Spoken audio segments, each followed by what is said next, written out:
When I came up with this idea, how many years ago it was, that's what it was. It was about being dissatisfied with the life you had, the path you had taken. So this originally, when I thought about it, was about a woman who was frustrated with some of her life choices.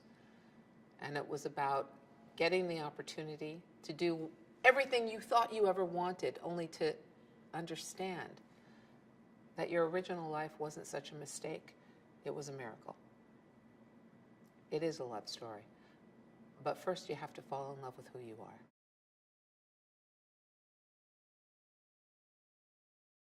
It honestly is a love story more than anything that I really want to put out there.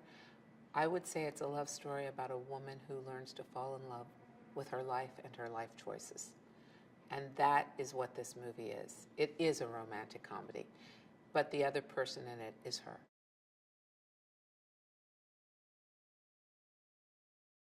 You meet her at a place where she is dissatisfied with some of the choices she's made.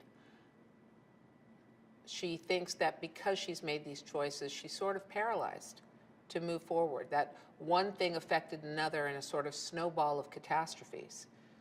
And she is where she is. And maybe she should stop banging her head against the wall and just accept it. And then, with a twist of fate, she is given the opportunity to live the life she's always wanted to live, right? And so she gets to be whatever you want to say. Cinderella. She gets to go across the bridge. She gets the big job and the fancy apartment. And then the movie is about understanding what happens.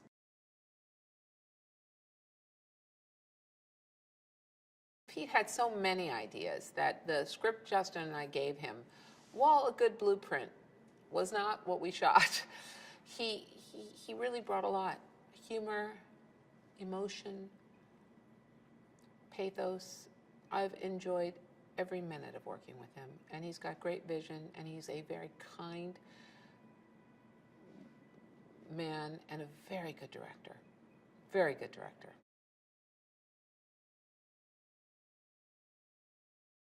It's been such a journey, this little idea.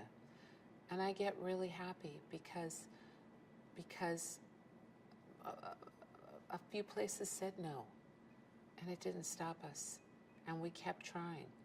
And this movie itself is sort of symbolic of the fact that everything deserves a second look, a second chance, a second act. It's funny, as wrap gifts, we gave everybody chargers, because even your phone needs a reboot.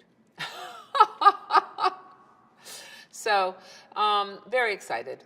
Excited. I think it's coming to the world at a time where people need to be reminded that you just have to get creative when you're thinking about what you're going to do with the next 40 years. What are you going to do? You need to think about it. Because the only thing stopping you from doing it is you. Get a good idea. Produce it. Make a TV show. Write it. Stand in your own truth. It's a second act.